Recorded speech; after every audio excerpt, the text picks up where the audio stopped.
So ഞാൻ കുറച്ച് നാൾ മുന്നേ ആട്ടോ എൻ്റെ ഫസ്റ്റ് ഇൻ്റർവ്യൂവിന് പോകുന്നത്. So it was a teaching related job. അന്നേരം the question, one of the question they ask me was what kind of teacher you want to become. അപ്പോൾ ആദ്യത്തെ കുറച്ച് നേരം ഞാൻ ഭയങ്കര ബ്ലാങ്ക് ആയിരുന്നു. ദെൻ സഡൻലി എനിക്കെൻ്റെ മനസ്സിലേക്ക് പെട്ടെന്ന് വന്ന ഒരു ഇൻസിഡൻറ്റ്. ഞാൻ സ്കൂളിൽ പഠിക്കുന്ന സമയത്ത് ഞാൻ 10th കഴിഞ്ഞിട്ട് ഞാൻ 11th സ്കൂൾ മാറി. അപ്പോൾ ഒരു പുതിയ സ്കൂളാണല്ലോ. അപ്പോൾ അവിടുത്തെ പിള്ളേരൊക്കെ ഭയങ്കര പഠിപ്പിസ്റ്റ്, ഭയങ്കര കുറേ വർഷങ്ങളായിട്ടൊക്കെ എൻട്രൻസിനൊക്കെ പ്രിപ്പയർ ചെയ്ത് ഭയങ്കര പൊട്ടൻഷ്യലുള്ള നല്ലൊരു ക്രൗഡ്, നല്ലോണം പഠിക്കുന്ന പിള്ളേരുടെ ക്രൗഡ്. അപ്പോൾ അത്രയും നാളും ഞാൻ വിചാരിച്ചുകൊണ്ടിരുന്നത് ഓക്കെ ഞാൻ അത്യാവശ്യം പഠിക്കും, നമുക്ക് തന്നെ ഒരു സെൽഫ് റേറ്റിംഗ് ഉണ്ടാവും, ഞാൻ അത്യാവശ്യം സൂപ്പറാണ് എന്നൊക്കെ നമുക്കൊരു മനസ്സിലൊരു സംഭവം ഉണ്ടാവുമല്ലോ. പക്ഷെ അവിടെ ചെന്നപ്പോൾ മനസ്സിലായി അല്ല എന്നൊക്കെ മനസ്സിലായി, ഒരു റിയലൈസേഷൻ കിട്ടിയിരിക്കുന്ന ടൈമാണ് കേട്ടോ.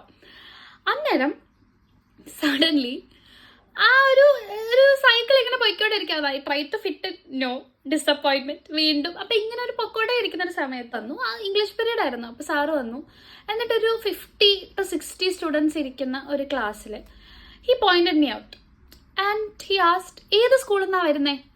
അപ്പം തന്നെ നമുക്ക് മനസ്സിലാവും ഷോ കാണല്ലോ എന്ന് ചോദിക്കാം. അത് ഞാൻ ചോദിച്ചു, അവിടെ എഴുതാനൊന്നും പഠിപ്പിക്കില്ലായിരുന്നോ, അവിടെ ഇംഗ്ലീഷ് ഒന്നും എഴുതാനൊന്നും അറിയില്ലേ എന്നൊക്കെ ചോദിച്ചു. ഐ വാസ് ലൈക്ക്, നമ്മളിങ്ങനെ ആ ഭൂമി അങ്ങ് ഇപ്പോൾ പൊട്ടിപ്പോയിരുന്നെങ്കിലെന്ന് ആഗ്രഹിക്കില്ലേ, ആ മൊമെൻ്റൊക്കെ അങ്ങ് പൊക്കോണ്ടിരിക്കുകയാണ്. ആൻഡ് ദ നെക്സ്റ്റ് സ്റ്റേറ്റ്മെൻറ്റ് ഈ മെയിൽ, അത് ഞാൻ ജീവിതത്തിൽ മറക്കില്ല. ഇത്രയും നല്ല പിള്ളേരുടെ കൂടെ നമ്മൾ പഠിക്കുമ്പോൾ നമ്മൾ കുറച്ചെങ്കിലും എഴുതണ്ടേ എന്ന് എന്നോട് ചോദിച്ചു. സോ അത് കഴിഞ്ഞു. പിന്നെ നമുക്ക് കുറച്ച് ദിവസമൊക്കെ സങ്കടം ഉണ്ടായിരുന്ന കാണും, വിഷമം എല്ലാവരും ഫേസ് ചെയ്യും. കാരണം വലിയൊരു ഹ്യൂമിലിയേഷൻ അല്ല, അന്നൊരു 11th പഠിക്കുന്ന ഒരു കുട്ടീനെ സംബന്ധിച്ച് അത് വലിയൊരു പ്രശ്നമാണ്, ഭയങ്കര ഹ്യൂമിലിയേഷനാണ്. അത് കഴിഞ്ഞു. ചിലപ്പോൾ ഞാൻ പോലും മറന്നുപോയിട്ടുണ്ടെന്ന് കേട്ടോ ഞാൻ ഓർത്തത്. പക്ഷേ when they asked me this question, ആ പോയിന്റിൽ എനിക്ക് മനസ്സിലായി this has a big influence in my life. My only answer to this question was I never want to become a teacher like him.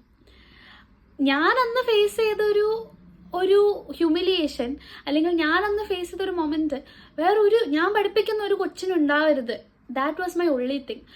അമൗട്ട് in a good way നമുക്ക് correct ചെയ്യണം.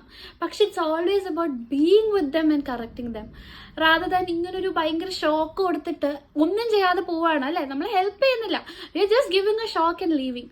അങ്ങനെ അല്ല എന്നെനിക്ക് തോന്നിയത്. പിന്നെ അതേപോലെ തന്നെ ഐ എം വെരി ഷുവർ ഇത് കേൾക്കുന്ന 10ൽ ഒരാൾക്കെങ്കിലും നമുക്കത് ഫീൽ ചെയ്തിട്ടുണ്ടാവും, അത് ഉറപ്പാണ്. So that's why I thought it's very important. കാരണം നമ്മളൊരാളുടെ കോൺഫിഡൻസ് ലൈസ് ദെയർ. അതേപോലെ ഇപ്പം നഴ്സറിയിലാണെങ്കിൽ പോലും ആ കുട്ടി ചിലപ്പോൾ അത് ഓർക്കുന്നുണ്ടാവും, നമുക്ക് മറന്നു പോകും. But that is